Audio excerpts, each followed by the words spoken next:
सबसे पहले तो आपका स्वागत है। ये थर्ड वीडियो होने वाला है जो कि हम चैप्टर कर रहे हैं parallel forces in static maths. तो देखिए, अब तक हमने सीखा कि अगर दो पैरेलल फोर्स एक्ट करते हैं एक प्लेन पर तो हम रिजल्टेंट की वैल्यू किस प्रकार से फाइंड आउट कर सकते हैं, या फिर इन केस रिजल्टेंट डिस्प्लेस कर जाता है one point two another point तो डिस्प्लेस रिजल्टेंट के जो बीच की डिस्टेंस होती है उसकी वैल्यू हम किस प्रकार से फाइंड आउट कर सकते हैं। लेकिन आज जो हम क्वेश्चन सीखेंगे उनमें क्या होगा कि दो पैरेलल फोर्स की बजाय तीन पैरेलल फोर्स होंगे जो कि एक्ट करेंगे एक ट्रायंगल की वर्टेक्स के ऊपर, और इनमें हमें फाइंड आउट करना होगा centre of triangle, ortho centre of triangle, in centre of triangle, circum centre of triangle. तो क्वेश्चंस तो बहुत ही आसान है, लेकिन उससे पहले हम समझेंगे कि सेंट्रोइड क्या होता है, ऑर्थो सेंटर क्या होता है, इन सेंटर क्या होता है और सर्कम सेंटर क्या होता है। फिर हम क्वेश्चंस को बड़ी आसानी के साथ कर पाएंगे। तो सबसे पहले हम समझते हैं कि सेंट्रोइड क्या होता है और मीडियन क्या होता है। एक ट्रायंगल हमने लेट की ए बी सी जिसके वर्टेक्स हैं ए बी एंड सी। यहाँ पर डी पॉइंट मानकर अगर हम एक मीडियन लेट करते हैं बीसी प्लेन पर तो इससे क्या होगा कि जो हम लिख लेते हैं पहले तो A D is a median. इससे क्या होगा कि जो बी डी है उसको हम लिख सकते हैं डी सी के इक्वल। और इसी प्रकार से हम ए सी प्लेन पर यहाँ पर ई पॉइंट मानकर हम ड्रा करें एक median B E A C plane पर, तो मान के चलिए आप B E is a median. और यहाँ भी हम लिख सकते हैं कि ए ई है वो ई सी के इक्वल है। और इसी प्रकार से हम सी से यहाँ पर अप पॉइंट लेट करें, सी अप एक मीडियन है ए बी प्लेन पर, तो हम लिख सकते हैं कि सी अप इज मीडियन। इससे क्या होगा कि ए अफ को हम लिख सकते हैं अफ बी के इक्वल।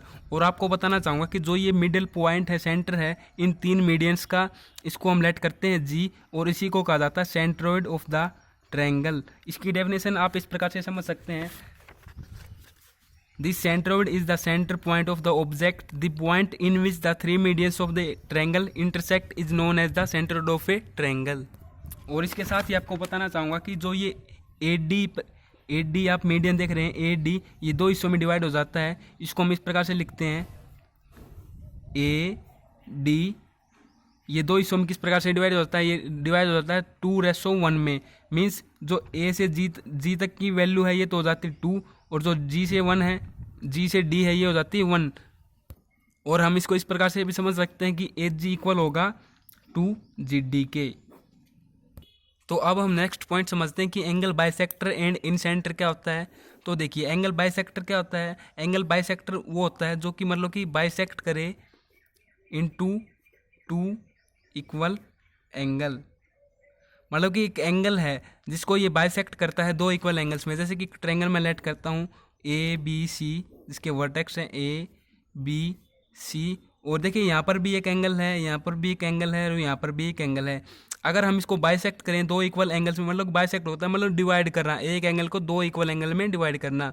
तो इस पॉइंट पर लेते हैं इसको भी बाइसेक्ट करते हैं दो इक्वल पार्ट में, और इसको भी बाइसेक्ट करते हैं।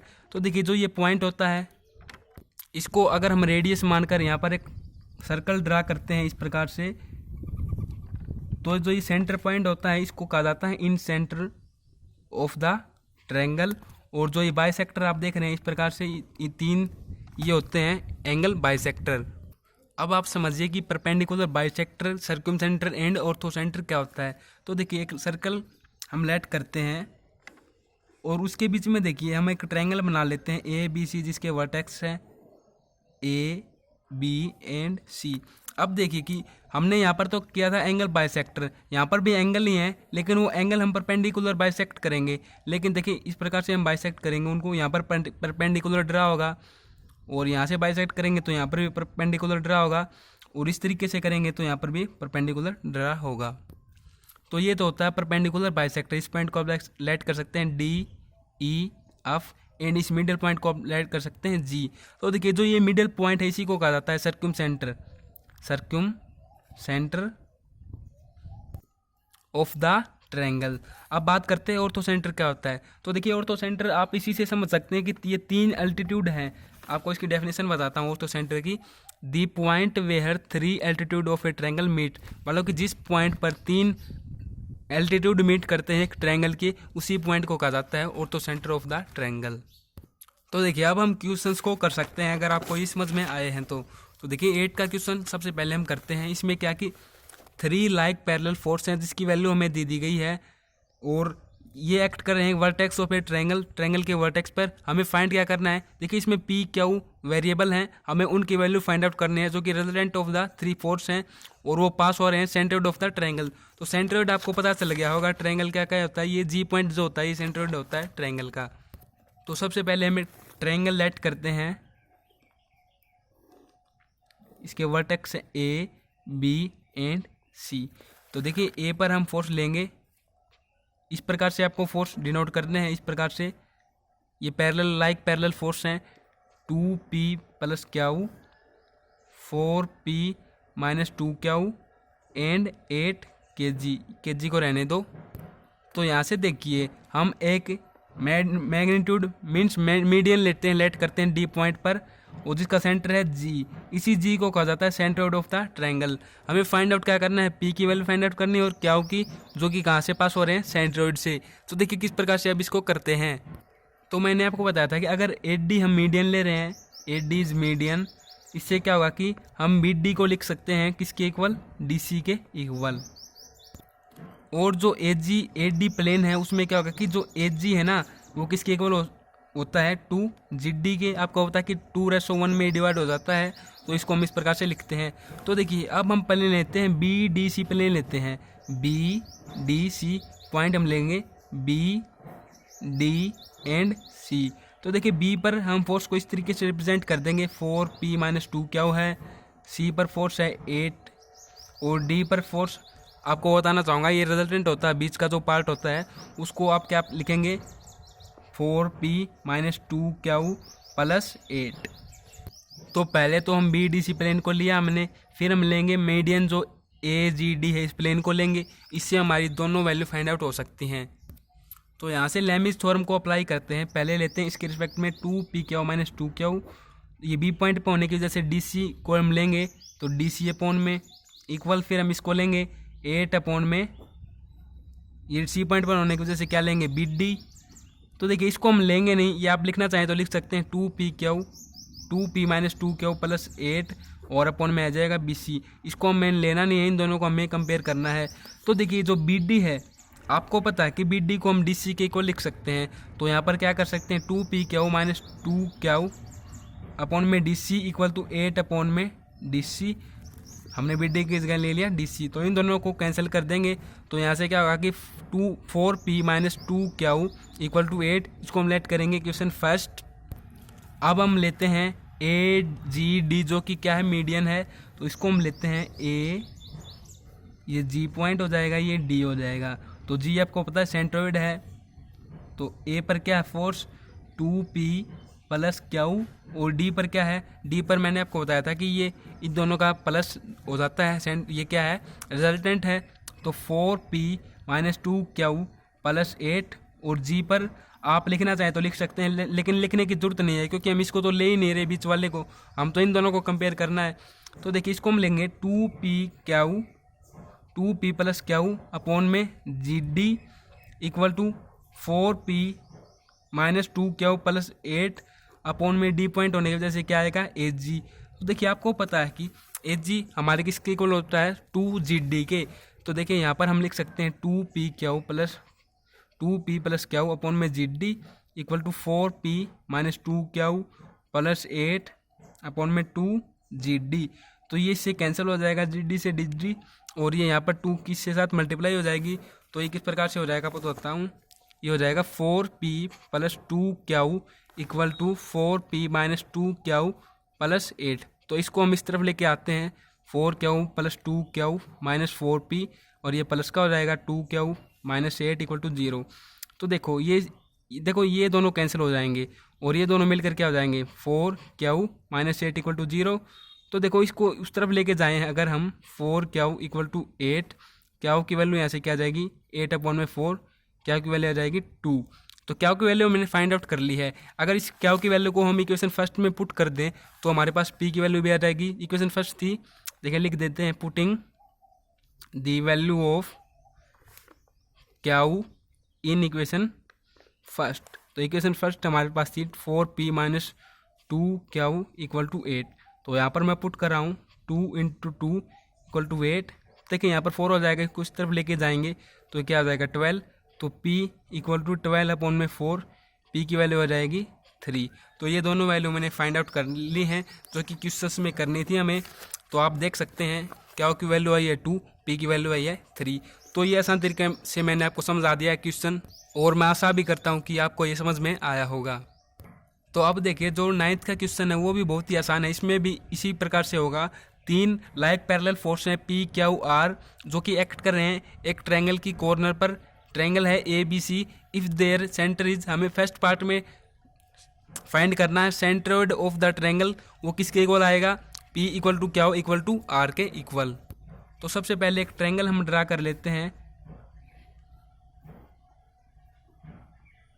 ABC, इसके कॉर्नर्स के ऊपर जो फोर्स इसमें गिवन दिए गए थे P, सेकेंड फोर्स हम ले लेंगे Q और थर्ड दिया गया था R। तो उसी प्रकार से यहाँ पर हम एक मीडियन ले लेंगे D पॉइंट पर, और ये आपको पता है कि G पॉइंट पर ये क्या होता है, सेंट्रोइड होता है। और ये हमने फाइंड आउट करना है सेंट्रोइड किसके equal to, P equal to Q equal to R के। तो देखिए ये तो हो गया। अब आपको पता है कि 8D अगर मीडियन है, 8D इज ए मीडियन, तो हम क्या लिख सकते हैं, जो BD है वो किसके इक्वल है, DC के। और आपको पता है कि जो HG है ना वो किसके इक्वल हम लेते हैं 2GD के। तो हम उसी प्रकार से इसको करते हैं। सबसे पहले हम लेंगे BDC प्लेन को, तो BD एंड C प्लेन हो गया ये। यहाँ पर देखिए फोर्स क्या था Q, C पर है R एंड D क्या है रिजल्टेंट, तो D पर क्या होगा Q प्लस R। आप देख सकते हैं। अब देखिए हम लेमिस थ्योरम अप्लाई करते हैं। तो पहले Q फोर्स को हम लिखते हैं Q, इस B पॉइंट पर है तो DC आएगा अपॉन में DC इक्वल टू R लेते हैं हम फोर्स। तो देखिए ये C पॉइंट पर होने की वजह से अपॉन में क्या आएगा BD। अब लेते हैं रिजल्टेंट Q प्लस R, और ये कहाँ पर है D पॉइंट पर, तो क्या आ जाएगा BC। तो देखिए ये तो हमने लेकर चलना नहीं है, इन दोनों को हम कंपेयर हम करेंगे। तो BD की जगह हम क्या लिख सकते हैं DC, तो क्या वो अपॉन में DC equal to R upon में DC। तो इससे कैंसिल हो जाएगा।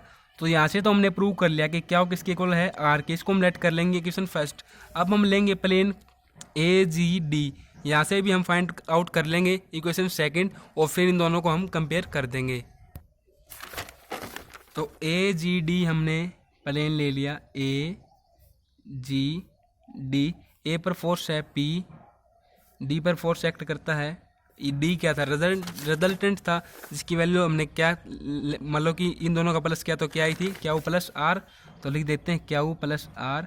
G की हमें वैल्यू पता नहीं है, पता आप कर सकते हो, इन दोनों को प्लस कर दोगे तो क्या आ जाएगा P plus Q plus R, G की वैल्यू आ जाएगी ये।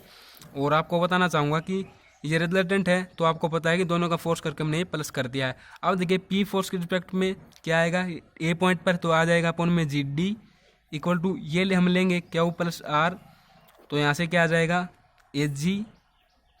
और देखिए इसको हम लेंगे A plus P plus Q plus R, तो ये क्या आ जाएगा AD। तो ये तो हमें लेना नहीं है, इन दोनों को हम कंपेयर करके चलेंगे। तो P अपॉन में GD equal to Q plus R upon में, देखिए यहाँ पर HG है ना, इस HG को हम क्या लिख सकते हैं 2GD के इक्वल। तो यहाँ पर मैं लिख देता हूँ 2GD, और देखिए ये GD से GD कैंसिल, 2 यहाँ पर मल्टीप्लाई हो जाएगा 2P equal to Q plus R। अब देखिए आपने यहाँ पर फर्स्ट इक्वेशन में हमने क्या प्रूव किया कि Q हम ले सकते हैं R के इक्वल।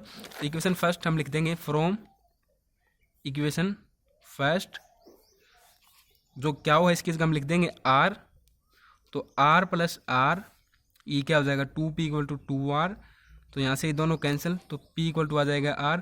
तो इक्वेशन सेकंड तो हम लिख देंगे show from equation first and second हमने फाइंड आउट कर दिया कि P को हम ले सकते हैं Q के इक्वल और Q को हम ले सकते हैं R के इक्वल। तो यही हमने फर्स्ट पार्ट में प्रूव करना था। तो आप देखिए सेकंड पॉइंट में क्या करना है, the ortho centre of a triangle, हमें ऑर्थो सेंटर किसके इक्वल प्रूव करना है, इसके वैल्यू के हमें निकाल के लानी है, ये वैल्यू ऑर्थो सेंटर के इक्वल। तो देखिए आपको पता है कि ऑर्थो सेंटर क्या होता है, जहाँ पर ट्रायंगल के तीन एल्टीट्यूड होते हैं वो मीट करते हैं, उसी को कहा जाता है ऑर्थो सेंटर। तो हम इसमें एल्टीट्यूड लेके चलेंगे, मीन्स देखिए हम इसकी डायग्राम कुछ इस प्रकार से बनाएंगे। ये तीन फोर्स तो हम रिप्रेजेंट कर देंगे, A पर क्या है P, Q पर क्या है, B पर क्या है Q, और C पर क्या है R। लेकिन जो हम 8D यहाँ पर ले रहे थे ना, वो हमें क्या लेना है, परपेंडिकुलर मीन्स एल्टीट्यूड यहाँ पर मीट करेगा तीनों को, ये हमें परपेंडिकुलर लेकर चलना है। तो यहाँ पर देखिए जो जी है ना, वो हमारा होता है ऑर्थो सेंटर। जब हम 3 एल्टीट्यूड यहाँ पर मीट करते हैं ट्रायंगल के, तो इसी को कहा जाता है ऑर्थो सेंटर। तो देखिए मैं यहाँ पर लिख देता हूँ, जो 8D है वो परपेंडिकुलर किसके है, AC के, BC आएगा शायद यहाँ पर, BC। तो देखिए अब हमें क्या करना है कि सबसे पहले उसी प्रकार से B, D एंड C हम लेके चलेंगे plane B, D and C। तो ये क्या है, क्यू, ये क्या है, R, ये क्या होता है क्यू प्लस R, लेकिन इसको हम लेके नहीं चलना है, तो इसको हम लिखेंगे ही नहीं। तो अगर इनको हम कंपेयर करते हैं तो ये आता है क्यू अपॉन में DC एंड R अपॉन में आ जाएगा BD। इसको हम लेंगे नहीं, जो यहाँ पर आएगा उसको लेना ही नहीं है। तो देखिए BD की जगह हम क्या लिख सकते हैं, DC लिख सकते हैं, लेकिन अब यहाँ पर हमें लिखना है DC। हम क्या करेंगे कि क्यू अपॉन में ये R ले लेंगे और DC को यहाँ पर ले जाएंगे, मीन्स क्रॉस मल्टीप्लाई कर देंगे, तो इस प्रकार से ये फॉर्म आ जाएगी। देखो हमने इक्वल क्यों नहीं लिया, आपको बताना चाहूँगा। देखो यहाँ पर तो क्या था, जो ये ट्रायंगल था ना, यहाँ पर तो क्या था, सिंपली ये क्या था, मीडियन था इसका, लेकिन यहाँ पर ये मीडियन नहीं है। यहाँ पर क्या, हम इसको परपेंडिकुलर ले रहे हैं, तो परपेंडिकुलर में हम इस प्रकार से नहीं ले सकते, तो इसलिए हमने इस प्रकार से इसको लिख दिया है। अब आप देखिए कि जो हमारा ट्रायंगल है, इसमें से अगर हम ट्रायंगल लेते हैं ADC, तो सबसे पहले तो ADC ट्रायंगल हम लेंगे, जिससे क्या होगा कि हम DC की वैल्यू फाइंड आउट कर लेंगे।